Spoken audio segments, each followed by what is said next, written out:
अब हम आपसे चर्चा कर लेते हैं पूर्णिमा की, जो कि बैनर के ऊपर लिखा है। पूर्णिमा व्रत का कितना बड़ा महात्म्य है, कितनी बड़ी महिमा है, उसको आप विस्तार पूर्वक आप सुन लेंगे। एक बार जयकारा लगाइए, बोलो भक्तवत्सल भगवान की जय हो, श्री हनुमंत बलवंत महाराज की जय हो, और आज के आनंद की जय हो। पूर्णिमा का व्रत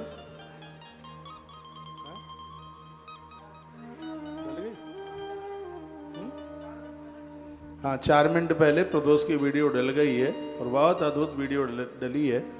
अभी कथा सुन लें, उसके बाद में फिर उस वीडियो को आप सुन लें। तो संतान प्राप्ति अटल सौभाग्य बढ़ाने के लिए माताओं के लिए पूर्णिमा व्रत, उसमें भी 32 पूर्णिमाओं की बहुत बड़ी महिमा है। कल मैंने प्रसंग को यहीं छोड़ा था।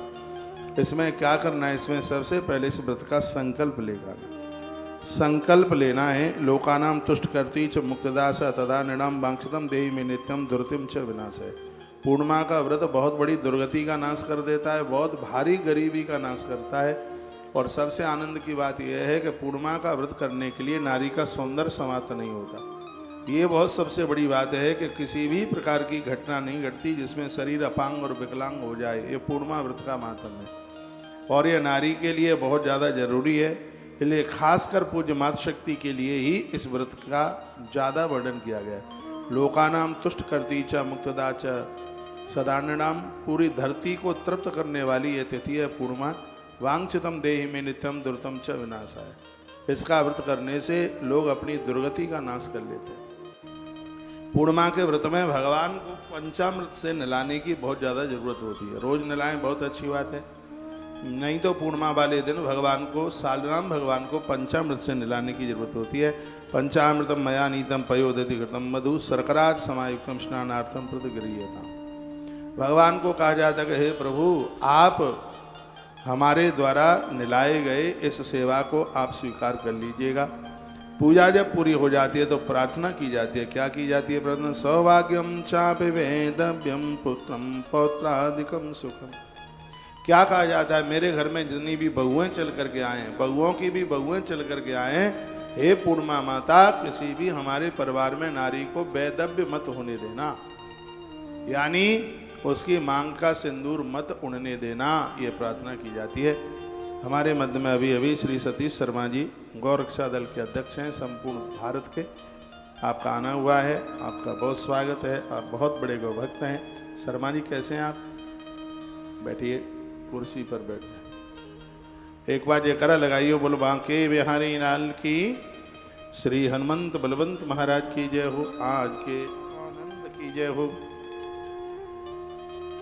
तो आप श्रवण कर रहे हैं, कहा जा रहा है सौभाग्यम चापि वेदव्यम पुत्र पौत्रादिकम सुखम। इस पूर्णिमा का व्रत करने से घर में आने वाले बहुओं का भी सौभाग्य चिरंजीव रहता है। यह इस व्रत की इतनी बड़ी महिमा है। बहु पुण्य फलम सर्वा मत शांतिम चदेहि में, बहुत से जब पुण्य होते हैं तब ही किसी के द्वारा पूर्णिमा का व्रत हो सकता है। यह व्रत बहुत कुछ दे देता है, इतना दे देता है कि जिसकी कल्पना भी नहीं की जा सकती।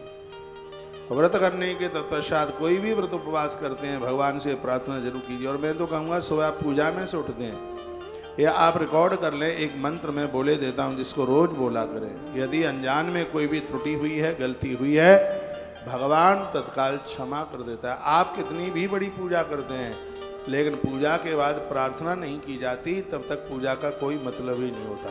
प्रार्थना जीव से नहीं होती, प्रार्थना नाभि से उठ करके आती है। नाभि से स्वर उठता है जिसमें पूर्ण रूप से समर्पित होता है। आप मंदिर जाते हैं, बहुत बड़ी बात नहीं है, तो कौन सी बड़ी बात है कि मंदिर में पहुंच करके आपका स्वर नाभि से निकले, अपने आप को एक प्रार्थना के साथ भगवान से जोड़ दें, ये बहुत बड़ी बात है। जैसे देखिए, बत्ती ऊपर है, तेल नीचे है। बत्ती तेल में डूबी रहती है तो वो जलती रहती है। आपके शब्द हैं वो श्रद्धा में डूबे हुए होते हैं, तो वो अंदर से वो आवाज़ निकलती है, वही आवाज़ हमारा और आपका कल्याण कर देती है। वही आवाज़ प्रार्थना बन जाती है। जैसे बत्ती तेल में या घी में डूबी है तो उसका प्रकाश एक विशेष होता है, उसी प्रकार से हमारा और आपका शब्द जब श्रद्धा में डूबा हुआ होता है, फिर जब वो शब्द निकलता है, वही प्रार्थना का रूप धारण कर लेता है। तो ईश्वर के प्रति कोई भी व्रत करते हैं, आप उपवास करते हैं, पूजा पाठ करते हैं, उसके बाद हाथ जोड़कर भगवान को कहिए, मंत्रहीनम क्रियाहीनम भक्तिहीनम यदीश्वरी पूजतासी महादेवी संपूर्णम च वदस्वमी। पूर्णिमा साक्षात देवी है। 3 बहनें हैं, एक है पूर्णिमा और एक है अमावस्या और एक है संक्रांति। तीनों की चर्चा आज मैं आपसे करने वाला हूँ। जितनी देर तक आप 1 बजे तक कथा चलेगी, जितनी देर तक आप बैठे हैं और आप बहुत आनंद के साथ में बैठिए, श्रद्धा के साथ बैठिए, जितना मन लगे उतना सुनिए, लेकिन सुनिए। ब्रह्मवैवर्त पुराण में पूर्णिमा व्रत की महिमा का वर्णन किया है। भगवान श्री कृष्ण ने पूर्णिमा की कथा माता यशोदा को सुनाई है। और सबसे ज्यादा विस्तार नारद पुराण में पूर्णिमा व्रत का है, जहाँ भगवान श्री कृष्ण माता यशोदा का अद्भुत संवाद है, जहाँ पूर्णिमा की कथा सुनाई गई है। क्या क्या यशोदा मैया ने पूछा, जाइए। तब भगवान श्री कृष्ण ने उस कथा को सुनाया, वही अब हम और आप यहाँ से चर्चा कर रहे हैं। 23 तारीख को पूर्णमासी चल करके आ रही है, यही 23 तारीख और बुध पूर्णिमा है। महात्मा बुद्ध को भगवान का साक्षात्कार हो गया, साक्षात भगवदीय दर्शन हो गए। इतनी बड़ी महिमा उस पूर्णमासी को ही, पूर्णिमा के ही दिन उन्हें भगवत साक्षात्कार हुआ। पूर्णिमा के ही दिन भगवान व्यास धरती पर चल के आए और पूर्णिमा के दिन ही बजरंगबली हनुमंत लाल जी महाराज धरती पर आके प्रकट हुए। पूर्णिमा के दिन मेरे गुरुजी भी पूर्णिमा के दिन धरती पर आए हैं, कार्तिक पूर्णिमा। तो जो भी ये पूर्णिमा है, वो पूर्णिमा अपने आप में बड़ी अद्भुत है। गुरु नानक देव भगवान भी पूर्णिमा को ही धरती पर चल करके आए। पूर्णमासी की बड़ी विशेषता है, और जो पूर्णिमा का व्रत करता है उसके जीवन में सगरे कार्य पूर्ण ही हो जाते हैं। ऐसे आनंद की पूर्णिमा, और ये कथा हम आपको इसलिए सुना रहे हैं कि ये इस कथा को सुनकर के आप भी पूर्णमासी का व्रत करें। जो कुंवारी बेटियां कन्याएं पूर्णिमा का व्रत करती हैं, उन्हें अच्छे घर और वर की प्राप्ति होती है। विवाह के तत्पश्चात हर नारी को, वैसे तो 32 पूर्णिमा की बात कही गई है, 32 नहीं कर पाते हैं तो 12 पूर्णिमा जरूर कीजिए। वैसे तो 32 कीजिए। विवाह के तत्पश्चात आप ससुराल में पहुंचे हैं तो अपने इस व्रत को मत छोड़िए। 32 पूर्णिमा, उसकी महिमा में आपको बताऊंगा, निवेदन करूंगा। इससे नारी की मांग का सिंदूर छिन्न भिन्न नहीं हो सकता। पूर्णिमा के व्रत से स्पष्ट वर्णन है कि संतान की प्राप्ति और अटल सौभाग्य दोनों चीजें मिलती हैं। संतान भी मिलती है और मांग के सिंदूर की उम्र भी बढ़ती है। गर्भ में संतान समाप्त नहीं होती। यह पूर्णिमा की बहुत बड़ी महिमा है। मंदार माला कुलताल खायई, कपाल मालांकित शेखरायई, दिव्यांबरायई च दिगंबरायई, नमः शिवायई च नमः शिवायई। इसमें देवी देवताओं को वंदन किया जाता है। माता पार्वती को भी भगवान शिव ने, भगवान शंकर ने पूर्णिमा की बड़ी महिमा का निवेदन किया गया है। भगवान शिव पार्वती के माथे के ऊपर चंदन थोपते हैं। पूर्णमासी की कथा सुनाते हैं क्योंकि चंदन की महिमा है। पूर्णिमा के दिन चंदन का दान करने का भी बहुत बड़ा महत्व है। पूर्णमासी के दिन शालिग्राम भगवान का दान करने की बड़ी महिमा है। तुलसी की मालाओं की दान करने की बहुत बड़ी महिमा है। ये पूर्णिमा की महिमा है। पूर्णिमा के ही दिन भगवान श्री कृष्ण ने द्रौपदी के वस्त्र को बढ़ाया। उस दिन रक्षाबंधन वाली पूर्णिमा थी, जिसको श्रावणी पूर्णिमा कहते हैं। पूर्णिमा का ही वह दिन था भगवान श्री कृष्ण द्रौपदी का चीर बढ़ाते हैं। तो पूर्णिमा के दिन वस्त्र दान की भी बड़ी महिमा। कोई भी आप दान करते हैं पूर्णमासी के दिन, पूर्णिमा के दिन गुरु दीक्षा की बड़ी महिमा है। मंत्र सुनने की बड़ी महिमा है। बच्चों का स्कूल में प्रवेश कराने का बहुत बड़ा मुहूर्त है, बहुत बड़ी महिमा है। पूर्णिमा के दिन सत्यनारायण भगवान की कथा सुनने की बड़ी महिमा है। पूर्णमासी के दिन केले के दान की बहुत बड़ी महिमा है। पूर्णमासी के दिन भूमि दान की बहुत बड़ी महिमा है। पूर्णिमा के दिन बच्चों के जन्म की बड़ी महिमा है। पूर्णमासी के दिन किसी के मृत्यु की भी बड़ी महिमा है। पूर्णमासी के दिन मंदिर में प्राण प्रतिष्ठा कराने की बड़ी महिमा है। पूर्णिमा के दिन मंदिर में घंटा दान कराने की बहुत बड़ी महिमा है। ये पूर्णिमा जिंदगी में सब कुछ पूर्ण कर देती है। पूर्णिमा के दिन रास पंचाध्यायी की कथा सुनने की बहुत बड़ी महिमा है। पूर्णमासी के दिन मोती पहनने की बहुत बड़ी महिमा है। पूर्णिमा का दिन, पूर्णमासी के दिन नदियों के पूजन की बहुत बड़ी महिमा है। पूर्णिमा के दिन नदियों को, सरताओं को चुनरी उड़ाने की बहुत बड़ी महिमा है। पूर्णमासी के दिन बच्चों का संबंध करने की बड़ी महिमा है। ऐसा कोई काम नहीं है, ऐसा कोई मुहूर्त नहीं है जो पूर्णिमा के दिन स्वतंत्र न हो, खुला है। पूर्णिमा इतनी अद्भुत है, हर प्रकार से शुभ कार्यों में पूर्णिमा को बहुत विशेष रूप से लिया गया है। पूर्णिमा के दिन राजा दुश्मन को जीतने के लिए अपनी फौज को विदा करता है। दुश्मन को जीतने के लिए पूर्णमासी का एक अद्भुत यह दिव्य यह दिन है, पूर्णिमा का दिन है। इसको बहुत अपने आप में विशेष माना गया है।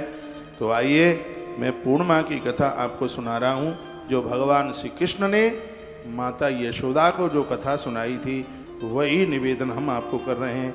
गंगायाम यद लभ्य कोटि सूर्य ग्रहादिकाम। आप 1 करोड़ बार सूर्य ग्रहण के समय पर सूर्य भगवान की पूजा करके जो आप दान देते हैं, आप कई हजारों बार गंगा नहाकर जो पुण्य प्राप्त करते हैं, वही पुण्य आपको पूर्णिमा का व्रत करने से प्राप्त हो जाता है। अब आप विचार कर लीजिए कि पूर्णिमा की कितनी बड़ी महिमा हो सकती है। यदि पूर्णिमा 2 पड़ी, यदि एकादशी 2 पड़ी है, तो व्रत वाली एकादशी दूसरे दिन करनी चाहिए। और यदि पूर्णिमा 2 पड़ी हैं तो व्रत वाली पूर्णिमा पहले दिन करनी चाहिए, क्योंकि पूर्णिमा के दिन चंद्र दर्शन का महत्व होता है। हो सकता है दूसरे दिन पूर्णिमा पड़ी है, संध्या होते ही वो तिथि पूरी हो जाए, रात्रि में पूर्णिमा ना रहे, लेकिन पहले दिन पूर्णमासी आरंभ हुई है तो 100% रात्रि में उसमें चंद्र दर्शन जरूर होगा। इसलिए पहले तो ये बताइए, मेरी लैंग्वेज भाषा आपकी समझ में आ रही है? वैसे बहुत सहज रूप से ही मैं बोल रहा हूँ। मैं तो टीचर भी होता तो मेरा पढ़ाया हुआ बच्चा फेल नहीं होता। मेरी थ्योरी, मेरे सिद्धांत कुछ इस तरीके के हैं। तो यदि 2 पूर्णिमा पड़ती हैं तो व्रत वाली पूर्णिमा पहले ही दिन करनी चाहिए। कभी कभी एक ही पूर्णिमा होती है, तो उस दिन व्रत वाली पूर्णिमा, दान पुण्य वाली पूर्णिमा सब एक ही दिन होती है। और इसके लिए हम हर बार आपको वीडियो भेजते हैं। आज मैंने 7 वीडियो रिकॉर्ड किए और 7 वीडियो हल्ला बोल है, एक से एक अद्भुत है। रोजाना यह वीडियो तुलसी तपोवन यूट्यूब चैनल और तमाम आश्रम के 5 यूट्यूब चैनल हैं, जिन पर जुड़ करके आपको इन सब का सौभाग्य प्राप्त होगा। आज हमने कदम के वृक्ष के ऊपर वीडियो, यह आपके पास 2 बजे पहुंचेगी तुलसी तपोवन यूट्यूब चैनल पर। भले ही आप 70-80 साल के, 100 साल के हो गए हों, आप कदम का महत्व पहली बार आप सुनेंगे। आप हैरान हो जाएंगे सुन के कि कदम के वृक्ष की इतनी बड़ी महिमा है। वो वीडियो आज हमने शास्त्रों में से, ग्रंथों में से खोज करके ये वीडियो आपके पास भेज दी। आइए, द्वापर युग की बात थी। एक बार मैया यशोदा ने भगवान कृष्ण को कहा, हे कृष्ण, कृष्ण कृष्ण महाभाग, हे पुत्र,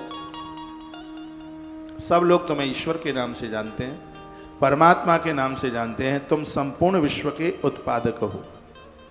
विश्वोत्पत्त्यादि हेतवे, भागवत में श्लोक आता है। मैया कहती है तुमसे ही विश्व का जन्म होता है, तुमसे ही पालन और तुमसे ही उद्धार होता है। मैया यशोदा अपने पुत्र कृष्ण को कहने लगी, मुझे कोई एक ऐसा व्रत बता दो जो सभी मनोरथों को पूरा कर देने वाला हो, जैसे एक ही व्रत के करने से संपूर्ण मनोरथ पूरे हो जाएं।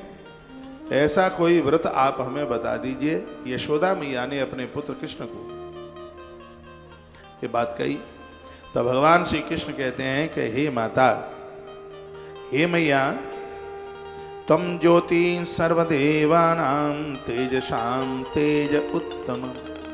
जिस परमात्मा में संपूर्ण तेज छिपे हुए हैं, सब ज्योति उसके अंदर समाहित है, इस धरती को हे मैया वही ईश्वर चला रहा है, वही परमात्मा चला रहा है। और वो कौन है? जो संसार के कड़ कड़ में जिसकी व्यापकता है, इसलिए उसका नाम नारायण है। भगवान कहते हैं उसका नाम, हे माता, नारायण है और उसी नारायण से संबंधित एक व्रत है। उस व्रत की महिमा हे माँ मैं तुमसे कहने के लिए जा रहा हूँ। सौभाग्य की प्राप्ति के लिए मैं तुम्हें एक व्रत बताने के लिए जा रहा हूँ। हे मैया, उस व्रत का नाम है पूर्णिमा व्रत। तिथियों में इसको गिनती में 15 में लिया जाता है, अमावस्या को 30 में लिया जाता है। जैसे पड़वा को 1 में लिया जाता है, पंचमी को 5 में लिया जाता है, एकादशी को 11 में लिया जाता है, अमावस्या को 30 में लिया जाता है और पूर्णिमा को 15 में लिया जाता है। तिथियों में पूर्णिमा की गिनती 15 में आती है। तो भगवान कहते हैं कि इस 32 पूर्णिमाओं का व्रत कर लेना चाहिए। इसके करने से संपत्ति एवं सौभाग्य की प्राप्ति हो जाती है, वृद्धि हो जाती है। जिस नारी ने 32 पूर्णिमा कर ली हैं, भगवान कृष्ण की दृष्टि में वो नारी बहुत दिव्य है, बहुत विशेष है। भगवान कहते हैं इससे सौभाग्य की वृद्धि होती है। मस्तिष्क का सिंदूर शाश्वत होता है, पति की लंबी उम्र होती है। यशोदा जी ने पूछा मैया ने कि इस व्रत को मृत्यु लोक में किसने किया था, ये बताओ। जिस व्रत की तुम चर्चा कर रहे हो, इस मृत्यु लोक में यह व्रत है, वो किसने किया था, ये आप बता दें तो आपकी बहुत बड़ी कृपा होगी। हम बड़ी श्रद्धा के साथ आपको पूछ रहे हैं। सर्वसिद्धि प्रदे देवी मंगलम कुरु मे सदा। हे माता, जिस व्रत के लिए मैं तुम्हें बोलने के लिए जा रहा हूं, यह व्रत अमंगलों का नाश करता है और जीवन को यह मंगल कारक बना देता है। इसको आप सुन लीजिएगा। नदियों के किनारे इस कथा को सुनने से इसका महत्व तो बढ़ जाता है। कौन कौन सी नदियां हो, कौन कौन सी नदियों के किनारे, कृष्णा नदी हो, नर्मदा नदी हो, यमुना नदी हो। यमुना के किनारे पर इसकी बहुत बड़ी महिमा है। सप्त नदियों में से कोई भी नदियां हो, कृष्णा च तुंगभद्रा च सर्वास्नार्थ आगता।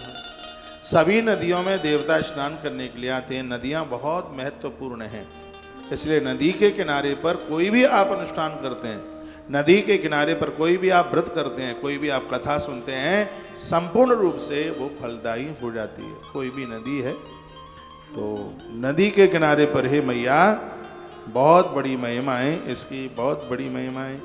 और आनंद की बात यह है कि जो भी तुम मांगोगे भगवान से, इस व्रत को करने से वही मिल जाएगा। लोकानाम तुष्ट करती च मुक्तदा च सदानंद। यदि किसी को मुक्ति चाहिए तो उसे मुक्ति भी मिल जाएगी। वांछितम देहि मे नित्यम दुर्गम च विनाशय। और इतना ही नहीं, दुर्गति का नाश हो जाता है, दुर्गुणों का नाश हो जाता है। मैं कहना चाहूँगा, जिसके घर में पति या पुत्र अपने रास्ते से भटक गए हैं, उस परिवार को संभालने के लिए उस घर की नारी वर्ग को 32 पूर्णिमा का व्रत करना ही चाहिए। भगवान श्री कृष्ण की बड़ी अद्भुत वाणी है। ये वो कृष्ण कथा सुना रहे हैं मैया को जिस कृष्ण ने गीता अर्जुन को सुनाई। जिसकी गीता इतनी अद्भुत है तो उसके द्वारा बताई गई पूर्णिमा की कथा कितनी अद्भुत होगी। और इतना ही नहीं, भगवान श्री कृष्ण ने धर्मराज युधिष्ठिर को 26 एकादशियों की कथा और सुनाई। ये भगवान गोविंद की वाणी है, भगवान श्री कृष्ण की जो अद्भुत वाणी है, और उसी को मैं आपके बीच में परोस रहा हूँ। और मुझे विश्वास है इस कथा को सुन करके आप बहुत आनंदित मग्न होंगे। एक बार जयकारा लगाइए, बोल भक्त वत्सल भगवान की जय हो, श्री हनुमंत बलवंत महाराज की जय हो, आँख के आनंद की जय हो। भगवान कृष्ण ने कहा कि मैया, धरती पर एक कातिका नाम की नगरी में एक राजा था जिसका नाम था चंद्रहास नाम का राजा था, राज्य करता था। उसके राज्य में सभी प्रजा बहुत ज़्यादा प्रसन्न थी। राजा वही है जो राजा अपनी प्रजा को अपनी पुत्र, अपनी संतान की तरह समझे। नहीं तो प्रभु राम कहते हैं, लक्ष्मण, जो प्रजा को दुखित रखता है ऐसा राजा अवश्यमेव नरक का अधिकारी होता है। जो राजा अपनी प्रजा को पुत्रवत नहीं समझ पाता, लक्ष्मण को राम कहते हैं, वो राजा अवश्यमेव वो नरक का अधिकारी होता है। तो भगवान श्री कृष्ण कहते हैं कि वो राजा सभी प्रजा को अपनी संतानवत रखता था। उसी नगर में एक धनेश्वर नाम का ब्राह्मण रहता था, बड़ा भगवान का परम भक्त था। इस ब्राह्मण का नाम था धनेश्वर। उसकी पत्नी बहुत सुंदर थी, रूपवती थी, बहुत ही सुशीला थी। उस ब्राह्मण को कोई संतान न रहने की वजह से वह ब्राह्मण बहुत ज़्यादा दुखी रहता था, बहुत परेशान रहता था कि मेरे कोई संतान नहीं है, बस इसी में बहुत ज़्यादा परेशान होता था। एक बार उस नगर में एक तपस्वी महात्मा आ गए, और जहाँ साधु आएगा वहाँ अद्भुत होगा, विशेष होगा। जिसके घर में आवे, मोहल्ले में आवे, परिवार में आवे, संत का आगमन हमेशा शुभ ही शुभ होता है। ये धरती पर ऐसे बहुत परिवार हुए हैं जिनको औलाद नहीं थी, संतों के आगमन से उनके घर में संतानें हुई। इसलिए कहा गया है, संत दरस जेमी पातक डरे। महापुरुषों के दर्शन मात्र से पाप जल जाता है। होना चाहिए संत, जिसके संस्कारों का कभी अंत नहीं होता उसी को संत कहते हैं। जिसकी साधना में अनंतता है, अनंत दृष्टि है जिनकी, वही तो संत। मेरे गुरुजी 4 पंक्तियां बड़ी सुंदर कहते हैं, प्रेम हमारी साधना है, प्रेम हमारा पंथ है, और जो भरा है प्रेम से बस वही हमारा संत है। मनुष्यों की बात छोड़िए, विषैले जीव जंतु भी महात्माओं से प्रेम करते हैं, गुरुजनों से प्रेम करते हैं। जीव जंतु भी उनका टेंशन नहीं करते। कथा भागवत जी में आती है कि महात्मा करदम जिस स्थान पर तपस्या करते हैं, सैकड़ों सांप, बिच्छू, कांतर उनकी देह से लपटते हैं, उनके शरीर से लिपटे रहते हैं। मनु जी महाराज जब अपनी बेटी को विवाह के लिए वर खोजने के लिए गए थे तो देख करके हैरान हो गए। साधु किसी का बुरा करता नहीं है, तो प्रकृति कभी भी साधु को किसी भी प्रकार का कोई नुकसान नहीं पहुंचाती। संत वह है जिसने क्रोध को जीत लिया, काम को जीत लिया, लोभ को जीत लिया। अरे साधु तो ऐसा जीवन जिए, कम से कम उसके पास बैठने पर ये पता तो लग जाए कि दुनिया के लोगों में और इनमें ये अंतर है। तो मैं देख करके और फिर दुनियादारी ही नजर आवे तो फिर काय के संत हो। पता तो लगे कि हम में और इनमें ये अंतर है। हम इसके बिना नहीं रह सकते, ये सबके बिना रह सकते हैं। जैसे कोई भी भोग की जरूरत नहीं है, संसार में वो तृप्त हैं, दुनियादारी से जो तृप्त है वही तो साधु है। मनन करता हुआ जीवन जीता है, चिंतन करता हुआ जिंदगी जीता है, उसके जीवन में चिंताएं होती ही नहीं है, वो तो चिंतन से भरा हुआ होता है। आप ग्रस्त में भी रह रहे होंगे तो भी आप संत है। जो साधना के साथ जुड़ा है वो साधु है, वह मनन करता है, शोध करता है, शोध संधान करता है, मनीषी है। ऐसे महापुरुषों की शरण में जो पहुंचता है उसका कल्याण होता है। तो भगवान श्री कृष्ण कहते हैं, माता उस नगर में उस ब्राह्मण के घर एक दिन एक साधु का आगमन हो गया। महात्मा जी उस ब्राह्मण के घर में आए। उन ब्राह्मण को कोई संतान तो थी नहीं, दुखी रहते थे। तपस्वी महात्माओं का आना हुआ। वहां उस ब्राह्मण के घर के अतिरिक्त सभी घरों से भिक्षा लेकर वो निवास करने लगा। वो सभी घरों में से भिक्षा लेता था, लेकिन इस ब्राह्मण के घर से उस साधु ने कभी भिक्षा नहीं ली। इस घर का पानी भी नहीं पिया। कारण क्या था ये तो अभी आप कथा में आप सुनेंगे, लेकिन इस घर की वो भिक्षा लेने को बिल्कुल तैयार नहीं था। इन सब बातों की जानकारी धनेश्वर नाम के ब्राह्मण को मिली। कहा कि सबके यहाँ से भिक्षा लेता है, लेकिन मेरे घर की भिक्षा नहीं लेता। अपना अपमान समझकर वह उस तपस्वी के पास गया, चरणों में वंदन प्रणाम किया और कहने लगा, हे गुरुदेव, हे महात्मन, मैं आपकी शरण में आया हूँ और मैं दुखित हूँ। आप सभी के घरों से भिक्षा लेते हैं, किंतु आप मेरे घर से भिक्षा क्यों नहीं लेते? इसका कारण हमें बता दीजिए। इसका कारण हम आपसे पूछना चाहते हैं। तब उस योगी ने तब उस महात्मा ने बड़ा अच्छा सा जवाब दिया और कहा कि हम तुम्हारे घर से भिक्षा लेते नहीं हैं। अरे कोई कारण तो होगा, क्यों नहीं लेते हैं? तो उन्होंने कह दिया कि तुम्हारे पास में कोई संतान नहीं है, तुम निसंतान वाले हो, तुम संतानहीन हो, इसलिए मैं आपके घर से, तुम्हारे घर से मैं भिक्षा लेता नहीं। योगी की बात से धनेश्वर अत्यंत दुखी हो गए। लेकिन इस कथा को सुनकर किसी को ये न लगे कि जिसके घर में संतान नहीं है तो उसका अन्न अपवित्र हो गया है, ऐसा नहीं है। पूरी कथा को सुनिए, तब इसका अर्थ समझ में आ पाएगा। वह धनेश्वर नाम का ब्राह्मण उस महात्मा के चरणों में गिर पड़ा और कहा, हे महाराज, आप सर्वज्ञ हैं, आप कृपा कर देंगे तो भगवान भले ही मुझे पुत्र न दे पावे, लेकिन आपकी कृपा हो जाए तो मुझे पुत्र की बिल्कुल प्राप्ति हो जाएगी। बिल्कुल ऐसा ही है। जिस काम को नहीं कर पाता परमात्मा, उसे जो कर देता है वही तो है महात्मा। एक बार पति और पत्नी बाबा तुलसी के पास आए, संतान थी नहीं, बाबा गोस्वामी जी से उन्होंने संतान की प्रार्थना की। तो बाबा तुलसी ने कहा कि मैं अपने राम जी को पूछ करके कल तुम्हें जवाब दे दूंगा संतान होगी कि नहीं। बेचारे दोनों चले गए, रात का समय था, राम जी प्रकट हो गए कुटिया में, रोज ही आते थे तुलसी से मिलने के लिए। गोस्वामी जी ने प्रणाम किया, भगवान ने कहा बाबा कैसे हैं? बाबा तुलसी ने कहा हम तो ठीक हैं, लेकिन एक दाम्पत्य पति पत्नी बेचारे बड़े परेशान हैं, उनको संतान नहीं, आप कृपा कर दो, न औलाद हो जाए। भगवान ने कहा 73 जन्मों तक उनके भाग्य में संतान नहीं है। भगवान अप्रकट अंतर्ध्यान हो गए, चले गए। दूसरे दिन वो पति पत्नी आए, तुलसी बाबा को प्रणाम किया तो बाबा ने वही बात कही, चले गए बेचारे रोते हुए। एक दिन की बात थी, दरवाजे पर कोई एक फक्कड़ महात्मा आया और भिक्षाम देही, इस देवी ने लाके भिक्षा दी, आंख में आंसू आ गए। साधु ने पूछा क्या हुआ है? लगता है वंश हमारे संग ही डूब जाएगा, कोई औलाद नहीं है। महात्मा ने कहा बेटिया चिंता न कर, तेरे घर 4 पुत्र होंगे। जो राम जी कह के गए थे ना 73 जन्मों तक औलाद नहीं है, इस फक्कड़ महात्मा ने कह दिया कि तेरे घर 4 संतानें होंगी। और समय आने पर उस देवी के घर में 4 बच्चे हो गए। जिसको 73 जन्मों तक संतान का योग नहीं था, उसके घर में 4 बच्चे हो गए। एक दिन बाबा तुलसी सी रास्ते से निकले तो 4 बच्चों को देखा, उसने तुलसी को पहचान लिया, दौड़ती हुई आई। कोई पीठ पर लटका है, कोई कंधे पर बैठा है, कोई छाती से चिपका है। प्रणाम चरणों में किया, कहा गुरुदेव कृपा हो गई आपकी, मेरे घर में 4 बच्चों का जन्म हुआ है।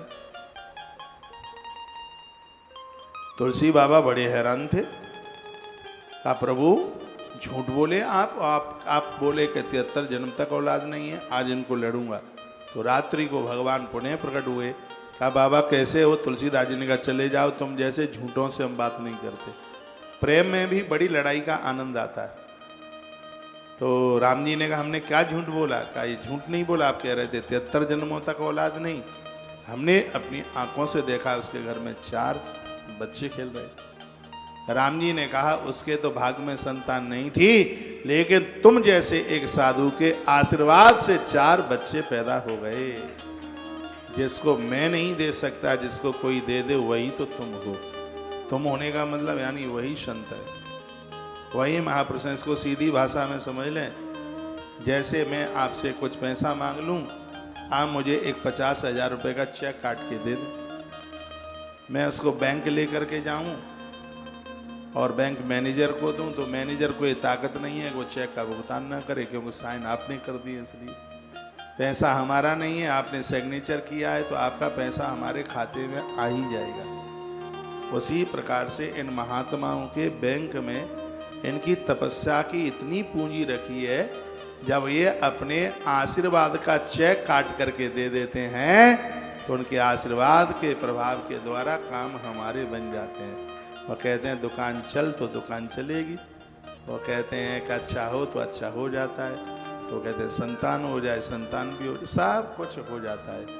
ये तपस्वी की तपस्या का प्रभाव है। जिन लोगों के पास, जिन महापुरुषों के पास कुछ विशेष कलाएं लेके प्रकट होते हैं, उनके आशीर्वाद में ताकत है कि सब कुछ बदल जाता है।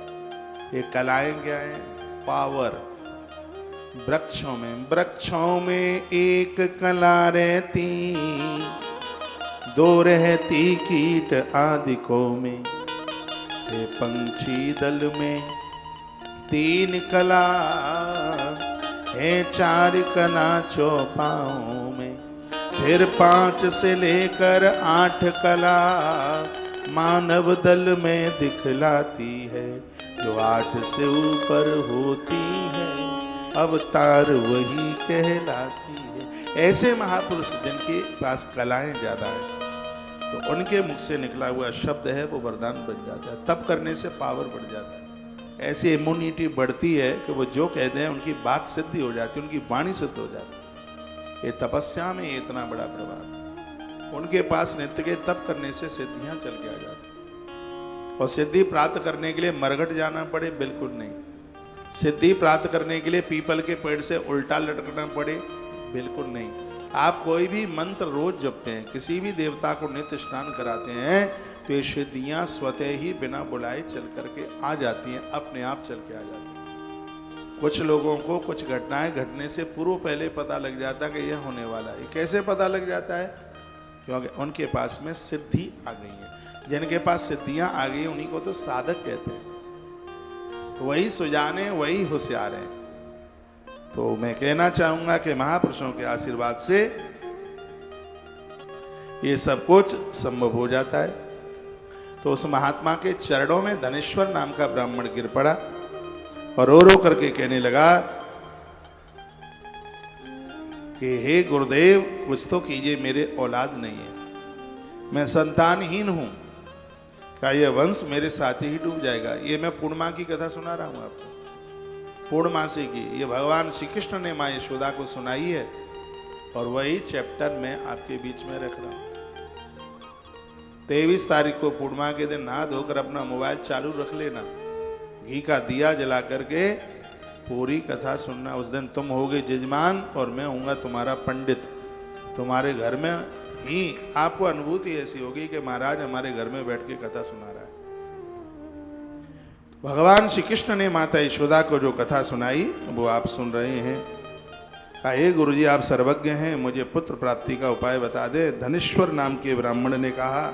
धनेश्वर नाम के ब्राह्मण ने अपनी प्रार्थना सुनाई। तब से योगी ने, महात्मा ने कहा, तुम आए हो, कल्याण तुम्हारा हो, तुम माँ दुर्गा चंडी की आराधना करो।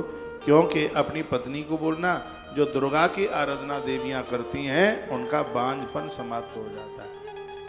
माँ दुर्गा की पूजा की इतनी बड़ी महिमा, इसलिए बेटियों को विवाह से पूर्व ज्यादा से ज्यादा दुर्गा पूजा की बात कही जाती है। छोड़िए अपनी तो बात, माँ दुर्गा भी, माता जानकी भी अपने विवाह से पूर्व माँ दुर्गा की पूजा करती है। जय जय गिरिवर राज किशोरी, जय महेश मुख चंद्र चकोर। ये प्रमाण मिलता है। जय गज वदन सनानंद माता, हे गजानंद और कार्तिकेय की माँ, हम तुम्हें प्रणाम करते हैं, वंदन करते हैं। स्वीकार कीजिए। बेटियों के एक मंत्र रोज जपना चाहिए, ओम ऐम ह्रीम क्लीम चामुंडाई विच्छे। बेटियों को एक पाठ रोज करना चाहिए जिसमें दुर्गा जी के 32 नामों की बात कही गई। दुर्गा जी की जो पूजा है वो नारी वर्ग को आनंद कर देती है, किसी भी चीज की कमी नहीं रहने देती। इस पूर्णमासी मातम्य में भी आप सुन रहे हैं, योगी ने कहा तुम और तुम्हारी पत्नी दोनों चंडी यानी दुर्गा देवी की आराधना करो, मैया जी तुम्हारी मनोकामना पूर्ण कर देगी। और दुर्गा सप्तशती में लिखा भी है, यम यम चिंतयते कामम तम तम प्राप्नोति निश्चितम। तुम जिस कामना को करोगे माता रानी तुम्हारी उसी कामना को पूरा कर देगी। ये बिल्कुल सही है, बिल्कुल पक्का है। कोई भी पूजा आराधना करते हो उसको श्रद्धा से कीजिए, थोड़े समय तक कीजिए। लेकिन तुम तो 9 दिन में दुर्गा जी का दर्शन चाहते हो, लेकिन पहले के लोगों ने हजारों सालों तक तप किया। लेकिन तुम्हें तो एक ही दिन में एक सुंदरकांड सुनाने से हनुमान जी का दर्शन चाहिए, एक ही दिन में सब हो जाए। हम लंबे समय तक नहीं कर पाएंगे, बस हाल ही किया नहीं शुरू के फल मिले नहीं। खेत में बीज डालने से ही फसल नहीं हो जाती, पहले धरती में डाला गया बीज अपने आप को खत्म करता है, तब पेड़ निकलता है, तब उसके ऊपर फूल पत्तियां फल आते हैं। और जिसको बहुत कुछ प्राप्त करना है उसे अपने आप को खत्म करना होगा। हाँ, अपने आप को झोंकना पड़ेगा। जिन्होंने बहुत तरक्की प्राप्त की है, कभी उनका इतिहास पढ़िए, उनके पास बैठिए। कोई विवेकानंद ऐसे ही नहीं बन जाते, उनकी जीवनी पढ़िए। कोई परमहंस ऐसे ही नहीं बन जाते, कोई तुलसी ऐसे ही नहीं बन जाते। उनकी जिंदगी पढ़िए, उनका जीवन पढ़िए, तब पता चलता है। बीज वृक्ष बनता है तो अपने आप को मिटा देता है। हम और आप जैसे लोग इस धरती के लिए कुछ विशेष करने के लिए जाना चाहते हैं तो अपने आप को मिटाना पड़ेगा, परिवार को भूलना पड़ेगा। कृष्ण का जीवन देखिए, पूरा दिन भर ऐसे ही बस चलते रहे, सबको छोड़ना ही पड़ा। प्रभु राम जी को आप देख लीजिए, इतने बड़े अवध के राजा का पुत्र, वन में जीवन समय निकाल दिया, अंतर उसका नजर में आया है, दिखा है। इधर से तो साधारण से राजकुमार बन के गए थे, दशरथ नंदन राजकुमार बन करके गए, लेकिन 14 साल वन में अपने आप को तपा दिया। तो अवध का जो राजकुमार बन के लिए गया तो क्या बन करके लौटा? मर्यादा पुरुषोत्तम भगवान श्री राम बन करके वो लौटे। तो बन गए, वो बन गए जिन्होंने अपना घर द्वार परिवार छोड़ करके इस देश हित में, जनहित में अपने आप को जिया है। प्रकृति उसके ऋणी हो गई। अपने लिए तो सब जी लेते हैं, थोड़ा उसके बाहर चल करके आइए, लोगों के हमदर्दी बनिए, उनके दुखों को, उनके कलेशों को दूर कीजिए। आइए, मैं प्रसंग में ही चल के आ रहा हूँ। धनेश्वर नाम के ब्राह्मण को कहा कि तुम माँ भगवती दुर्गा का पूजन करो, सब कुछ ठीक हो जाएगा, सब कुछ बढ़िया हो जाएगा। धनेश्वर ब्राह्मण ने घर आकर सारा वृतांत अपनी घरवाली को सुनाया और कहा ऐसी ऐसी बात है, एक महात्मा जी ने मुझे ऐसी बात कही है, हमें सब कुछ प्राप्त हो जाएगा। सर्वसिद्धि प्रदे देवी मंगलम कुरु मे शरण। हे देवी, यदि हम तुम दोनों मिलकर के कर लेते हैं तो हमारा मंगल ही हो जाएगा, हमारे घर में संतान का जन्म हो जाएगा। बोल दुर्गा मैया का अनुष्ठान बताया जो हर प्रकार से मंगल करती है। सर्व मंगल मांगल्ये शिवे सर्वार्थ साधिके शरण्ये त्र्यंबके गौरी नारायणी नमस्तुते। मत्समापातके नास्ति पापग्नितो समानहि। एवं ज्ञात्वा महादेवी यथा योग्यम तथा कुरु। ये मैया जी के कुछ स्तुति के श्लोक है, याद कर लिया करो। हिसाब बही खाते का खूब लगा लेते हो, अखबार खूब पढ़ लेते हो, मोबाइल में और भी बहुत कुछ देख लेते हो, पढ़ लेते हो, समझ लेते हो, अध्यात्म बनिए। श्लोक याद कीजिए, स्तुतियाँ याद कीजिए। बहुतों को तो ओम जय जगदीश हरे आरती भी कंप्लीट याद नहीं आती, याद नहीं होती। अरे आरती छोड़िए, उन्हें हनुमान चालीसा पाठ नहीं हो पाता, याद नहीं हो पाता। अपने आप को थोड़ा सा बदलिए और अध्यात्म से जोड़िए। अध्यात्म जिंदगी जीने में बहुत आनंद है। दिक्कत परेशानियां भी आएंगी, हवा के झंकोरे की तरह निकल जाएंगे, उससे आम मुरझाएंगे नहीं। पांडवों के ऊपर बड़ा कलेश आया, लेकिन पांडवों को कलेश हिला नहीं पाया, क्योंकि पांडवों ने अध्यात्म जीवन जिया। तो ऐसा जीवन हम जी ले तो उसे जिंदगी को जीने में बहुत आनंद है। ये कथाएं हमें सबल बनाती हैं, यानी हमें मजबूत बनाती। आज काफी युवा बच्चे हमारे पास बैठे हुए थे, कुछ चर्चा हो रही थी जिसमें कहा गया था कि ऐसा कौन सा पाप है जो व्यक्ति को खत्म कर देता है। एक बच्चे ने प्रश्न किया था, आश्रम का बालक है, श्री राम, कि आज युवा अपराध से डरता नहीं है, कौन सा पाप है जिससे जीवन खत्म हो जाता है। तो मैंने 6 अपराधों का वर्णन किया था। मित्र को धोखा देना ये पाप नहीं, ये पाप का बाप है, आदमी को खत्म कर देगा यह अपराध। कृतज्ञ, जिसने तुम्हारे लिए कुछ अच्छा किया और उसी के साथ दगा कर दे, उसी को धोखा दे दे, तो ये पाप नहीं, ये पाप का बाप है। जिसने तुम्हारे लिए कुछ अच्छा किया है, ऐसे व्यक्ति को कभी भूलना नहीं है, ऐसे व्यक्ति का संग देना है, साथ देना है, उसका जिंदगी की अंतिम श्वास तक उसको भूलना नहीं। प्रभु श्री राम जी को जिस केवट ने नाव में बिठाकर पार उतार दिया, और ये मैंने पूर्व में भी बताया है कि जब राम का राज्याभिषेक होता है, राम की आंख में आंसू आ गए और भरत को कहा, यदि लोगों को तुम बुला ही रहे हो तो मेरे केवट को सबसे पहले बुलाना। हमारे पास पैसा नहीं था, उसने नाव में बिठा करके हमें पार उतार दिया। केवट को बुलाया ही नहीं, चीफ गेस्ट बनाया गया। कृतज्ञ, जिन्होंने आपके लिए कृतज्ञता, आपके लिए जिसने कुछ किया है, तो उसको आप धोखा दे दें तो ये पाप नहीं, ये पाप का बाप है। सुरापान करना ये भी बहुत बड़ा पाप है। स्वर्ण की चोरी करना यह भी एक बहुत बड़ा पाप है। और प्रकृति से जो तुम ले रहे हो उसका ज्यादा करके नहीं दे रहे, ये भी एक बहुत बड़ा पाप है, अपराध है। प्रकृति से आप जल ले रहे हैं, अन्न ले रहे हैं, वस्त्र ले रहे हैं, क्या नहीं ले रहे प्रकृति से। जिस कंपनी में, जिस फील्ड में आप काम करते हैं, हराम खोरी का पैसा नहीं चाहिए। जहां से आप ले रहे हैं वहां आप उसका कई गुना करके देते नहीं हैं, तो समझ लीजिएगा कि यह बहुत बड़ा अपराध हो रहा है। ध्यान रखें। दीदी कैसे हैं आप? बैठो।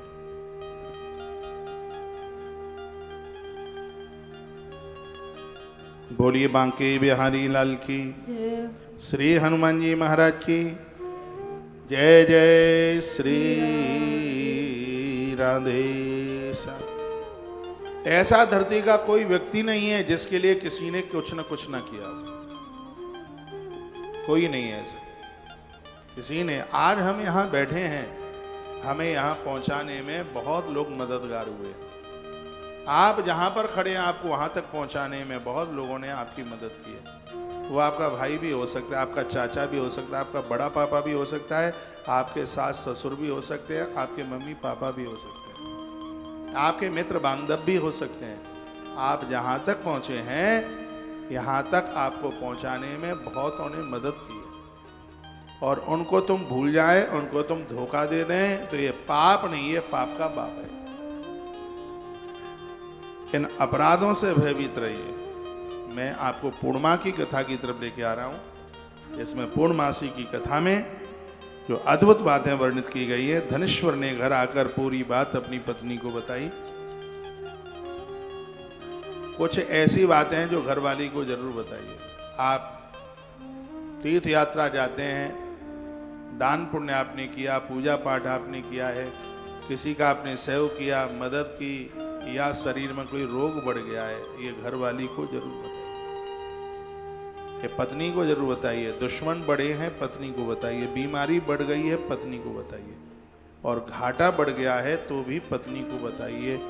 किसी का ऋण है और आपसे ऋण मुक्ति हो नहीं पा रही है, ये घरवाली को जरूर बताइए। वह उसका समाधान ही नहीं करेगी, आपकी बॉडी में, शरीर में संचार भर देगी, आपको एक ताकत दे देगी। वो इतनी भली है, इतनी सीधी है, अपने पिता को बोलेगी, भाई को बोलेगी, कहीं न कहीं से वह आपकी मददगार बनेगी। इसलिए वो आपकी सहयोगिनी है। मुझसे सैकड़ों नाम नारी के आते हैं, उसमें एक नाम है सहयोगिनी, जो कि पति का, पुत्रों का हमेशा सहयोग करती है। सहयोगिनी पत्नी की संचरी है, सहचरी है वह अपने पति की। तो उसको आप यह बताइए। राजा हरिश्चंद्र एक संकल्प करके आ गए, उसमें सब राजपाट सब चला गया। उन्होंने वह अपनी पत्नी को बताया। पत्नी ने कहा आप चिंता क्यों करते हैं? देवी भागवत में कथा थी, तारा आंख में आंसू थे, कहा आप रोइए मत। आपकी परछाई आपका संग छोड़ सकती है, लेकिन आपका तारा आपका संग नहीं छोड़ेगी। इसका दूसरा नाम था सैब्या। और पति के उस संकल्प को पूरा करने के लिए इस नारी ने अपने पुत्र को बेच दिया, अपने आप का विक्रय कर दिया। एक ब्राह्मण के घर में उसने चाकरी करी और पति के संकल्प में उसने पूर्ति।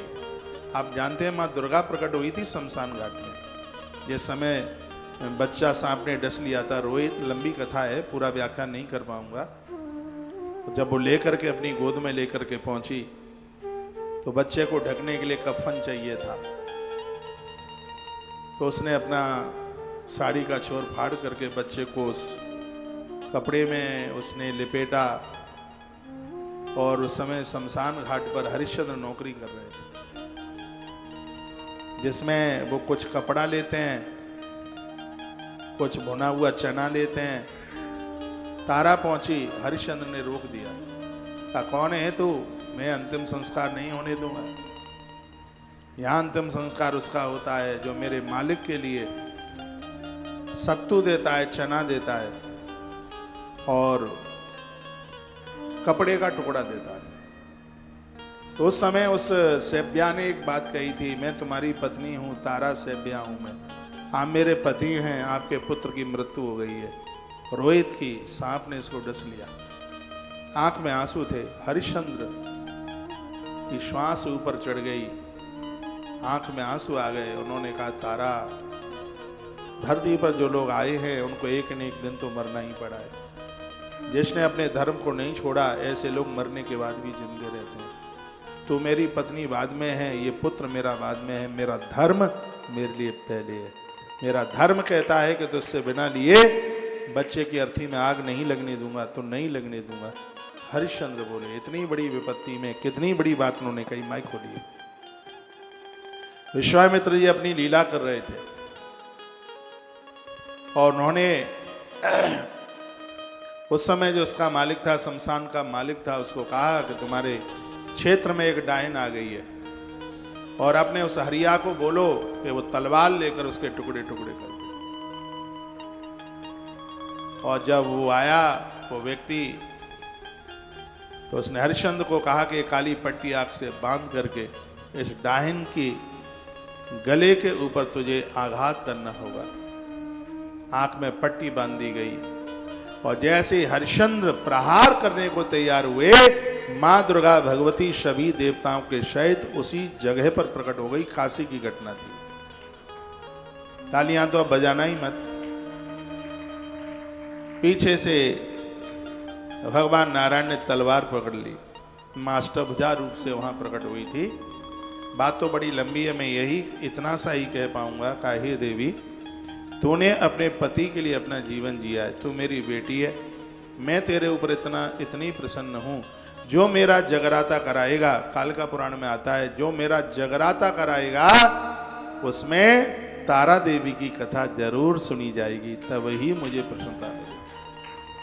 एक नारी अपने पति का संग देती है, उस नारी के लिए इससे बड़ा और कौन सा धर्म हो सकता है। 100 बार लड़ाई हो जावे, बोलचाल बंद मत कीजिए। मैंने बहुत बार बोला है, जो आपको पति से मिलेगा वो आपको कहीं से नहीं मिलेगा। टीवी पर ये भंडारे की तस्वीरें आप देख रहे हैं, द्वादशी भंडारा टेलीविजन पर आज की अभी की इसी समय की ये तस्वीरें हैं। और आज की कथा को हमने द्वादशी भंडारे के साथ ही उसको आरंभ किया है। आज की पूरी कथा सुनने के लायक जो लोग पीछे से भी जुड़े हैं चैनल से, कथा के बाद में भी एक बार इस पूरी कथा को आप सुन लीजिएगा।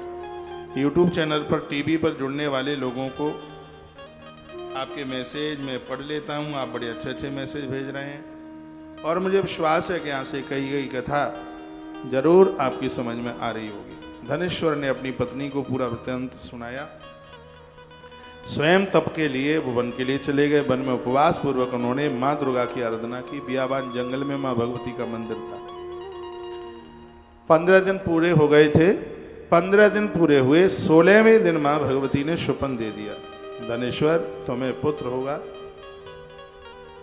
परंतु 16 वर्ष की आयु में ही उसकी मृत्यु हो जाएगी। ऐसा माने का, यदि तुम पत्नी के सहित 32 पूर्णिमाओं का व्रत करोगे तो तुम्हारा बच्चा दीर्घायु वाला हो जाएगा। ये शब्द स्वयं माँ दुर्गा के। माँ दुर्गा ने कहा कि बेटा तो होगा, लेकिन बेटे की उम्र अल्प होगी, बहुत कम होगी। यदि तुम और तुम्हारी पत्नी उस बच्चे की मृत्यु का समय आवे उससे पहले ही यदि 32 पूर्णिमा का व्रत कर लोगे तो तुम्हारा बच्चा दीर्घायु हो जाएगा, लंबी उम्र वाला हो जाएगा। इसलिए माताएं अपने पुत्र और पति की आयु बढ़ाने के लिए 32 पूर्णमासी का व्रत करती हैं। मौका मिल गया था, कल भी कुछ थोड़ा सा सुनाया और आज भी आपको सुना रहे हैं। प्रतिमासम ततः पश्चात पूर्णायाम सतैंजलि। हर महीने में शुक्ल पक्ष में पूर्णिमा पड़ती है और यह पूर्णमासी बहुत आनंद कर देने वाली है। तुम अपनी शक्ति के अनुसार आटे का दिया जलाकर भगवान शिव की पूजा हेतु 32 पूर्णिमाओं तक का व्रत करना। प्रातः काल इस स्थान के पास ही तुम्हें एक आम का वृक्ष दिखाई पड़ेगा। तुम उस पर चढ़कर एक फल तोड़ लेना और शीघ्र ही अपने घर को चले जाना। अपनी पत्नी से कहना कि वह उस फल को ऋतु स्नान के पश्चात उसे खा ले। प्रसाद में सबसे श्रेष्ठ फल ही होता है। दे कुछ भी दो, मिठाई दे दो और चाहे सो दे दो, लेकिन प्रसाद में फल का प्रसाद ही सर्वश्रेष्ठ माना। और नारी की संतान के लिए तो यह बड़ा विशेष है फल। कहा ऐसा करने से भगवान प्रसन्न होंगे और तुम्हारी पत्नी गर्भवती हो जाएगी उस फल के खाने से। इतना कहकर मां देवी अंतर ध्यान हो गई। प्रातःकाल उठने पर ब्राह्मण ने निकट में ही एक आम का पेड़ देखा। उस पेड़ में आम के अत्यंत सुंदर फल लगे हुए थे। ब्राह्मण ने उस वृक्ष पर चढ़ने का प्रयास किया, परंतु वह सफल नहीं हो सका। अंत में वह गणेश जी की स्तुति करने लगा और उन्होंने गणेश जी को प्रार्थना करी। गजाननम भूत गणाधि सेवितम कपित्थ जम्बू फल चारु भक्षणम उमा सुतम शोक विनाशकारकम नमामि विघ्नेश्वर पाद पंकजम। भगवान गणेश की स्तुति करी, हे विघ्न विनाशक, आप मुझ में इतनी शक्ति दो कि मैं अपना मनोरथ सिद्ध कर सकूं। गणेश जी की कृपा से वह पेड़ पर चढ़ गया। उसने उस वृक्ष पर एक सुंदर फल देखा और उसी ही वरदानी समझ करके उस फल को उसने तोड़ लिया। घर लौटकर उसने अपनी पत्नी को वह फल खिलाया। फल खाने के परिणाम स्वरूप ही उसकी धनेश्वर की पत्नी वो ब्राह्मणी गर्भवती हो गई। उसके गर्भ में संतान चल के आ गई और समय आने पर उस नारी ने बड़े सुंदर से पुत्र को, संतान को जन्म दिया। और मैं तो वैसे भी कहता हूं, जब गर्भ में संतान हो तो ऊट पटांग मत खाया करो। चाउमीन खाती हो, है ढोसला, क्या ढोकला कहते हैं, ढोकला खाते हैं और पता नहीं क्या क्या, मुझसे तो नाम भी नहीं आते, वो खाते हैं, क्या बोलेंगे उसको, बहुत चीज़ें ऐसी। और ऐसे टेढ़े मेढ़े, अब टेढ़ा समोसा खाओगे और सीधा बच्चा चाहोगे तो कैसे होगा। ये खान पान का बड़ा असर होता है। गर्भ में संतान हो तो उसमें फलों की बड़ी महिमा है। ऐसे बहुत फल हैं, उसमें एक तो आम खाइए। गर्भिणी नारी के लिए बहुत ज़्यादा वह विशेष, हर चीज़ एक मात्रा में होनी चाहिए। अब आप ये कहें कि बेटा बहुत ही ज़्यादा तंदुरुस्त, आज मैंने कुछ ऐसी वीडियो डाली है, हर चीज़ की एक लिमिट, एक मात्रा। गर्भिणी नारी को दूध बहुत फायदा करता है। कच्चे दूध में थोड़ी मिश्री डाल करके लिया जावे तो होने वाली संतान के लिए बहुत ज़्यादा लाभप्रद है। गर्भिणी नारी के लिए दूध में मुलेठी का तेल 250 ग्राम दूध में 2 से 4 बूंदें मुलेठी के तेल की डालकर वो नारी ले लेती है। इससे बच्चा जकड़ नहीं सकता। कभी कभी ऐसा होता है कि बच्चे का वजन इतना कम होता है कि जन्म के बाद ही उसको आईसीयू में रखा जाता है। मैंने पहली बार ये वीडियो रिकॉर्ड कराई है और 4 बजे ये वीडियो तुलसी मंजरी यूट्यूब चैनल पर ओपन होगी।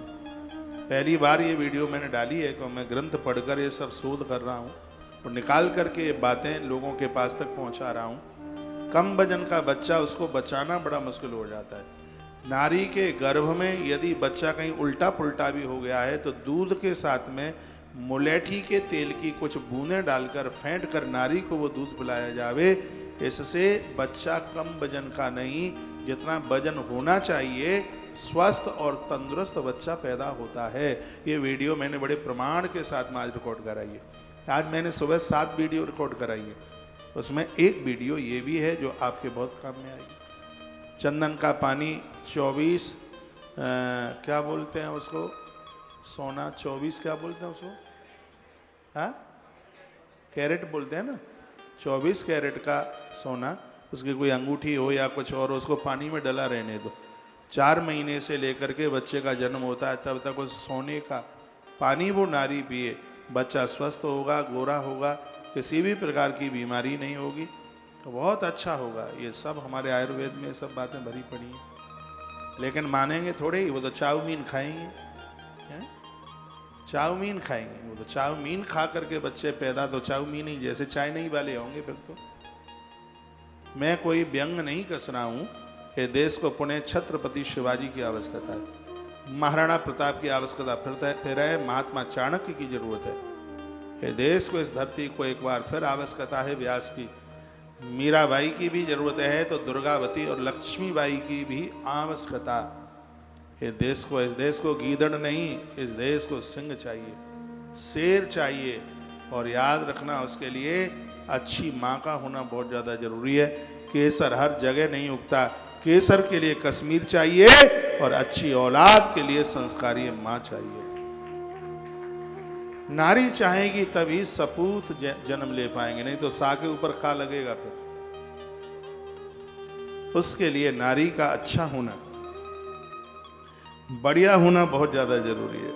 तो फल खिलाया, नारी गर्भवती हुई, समय आने पर उसने अच्छे से बच्चे को जन्म दिया और उस बालक का नाम देवदास रखा गया।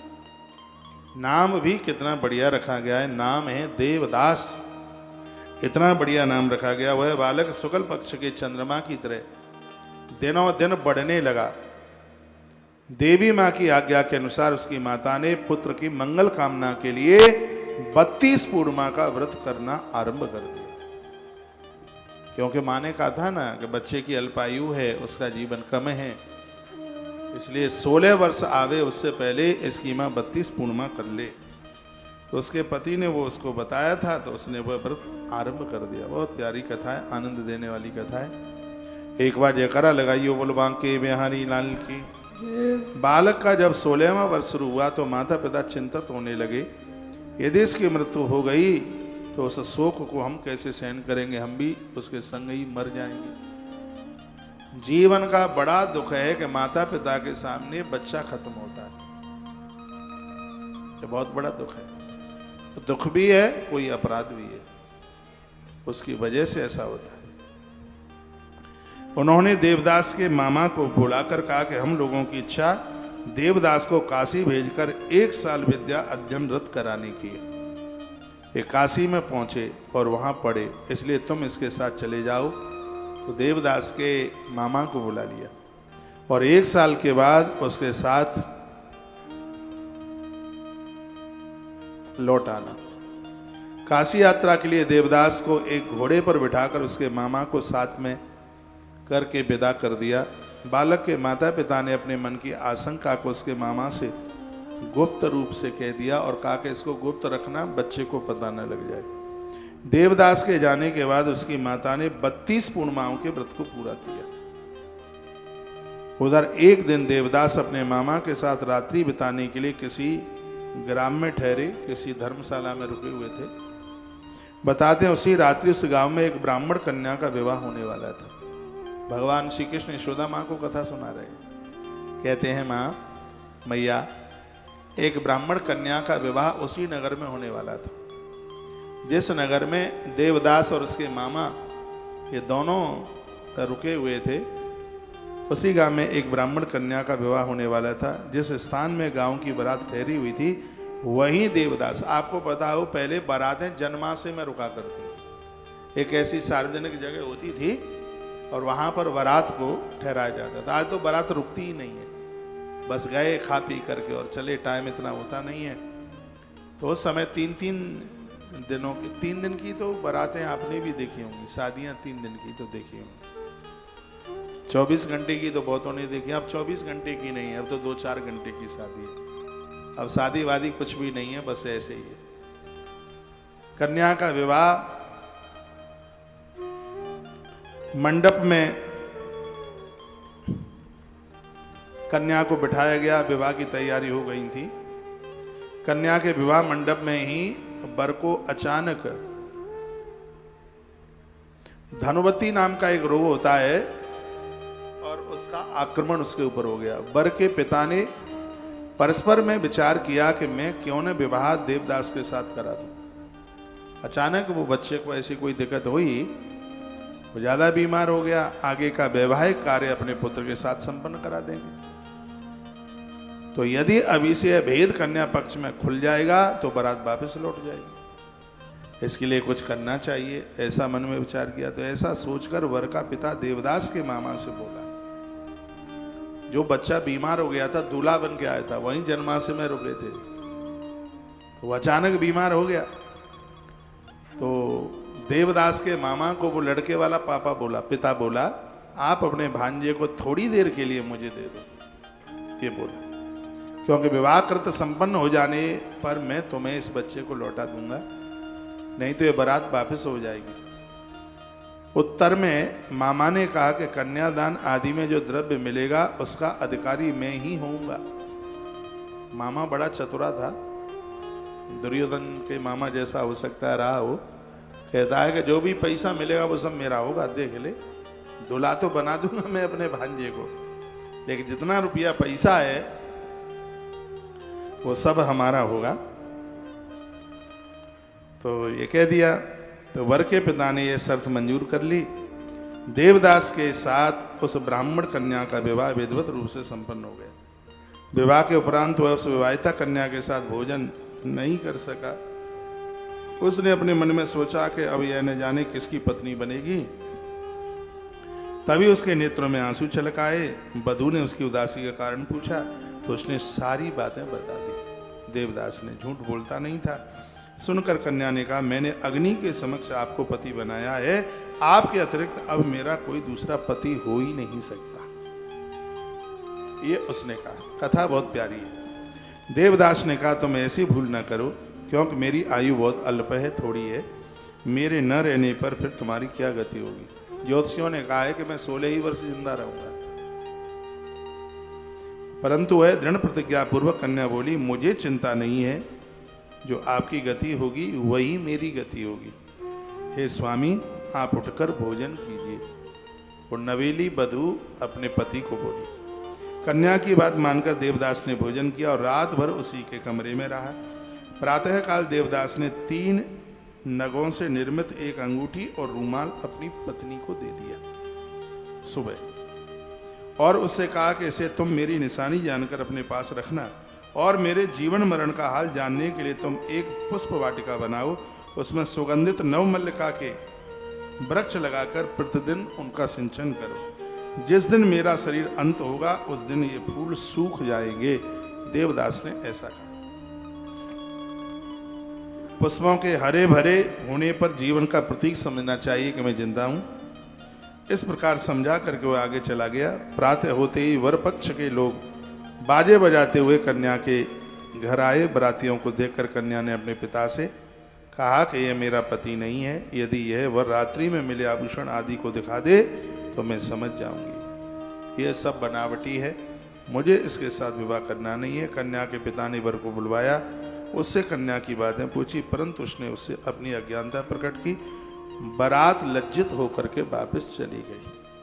भगवान श्री कृष्ण कहते हैं, हे माता, कुछ समय के पश्चात काल द्वारा प्रेरित सर्प रात्रि में देवदास को डसने के लिए आ गया। तो 16वां वर्ष आ गया था ना, तो रात्रि में एक भयंकर एक काला सांप उस देवदास को डसने के लिए वहां आ गया। परंतु उसकी मां ने पहले से ही 32 पूर्णिमा का व्रत कर रखा था। ये पूर्णिमा की महिमा सुनिए, इसलिए वह सांप देवदास को डसने में असमर्थ रहा। तदनंतर स्वयं यमराज आकर उसके प्राणों को निकालने के लिए लगे। स्वयं यमराज आ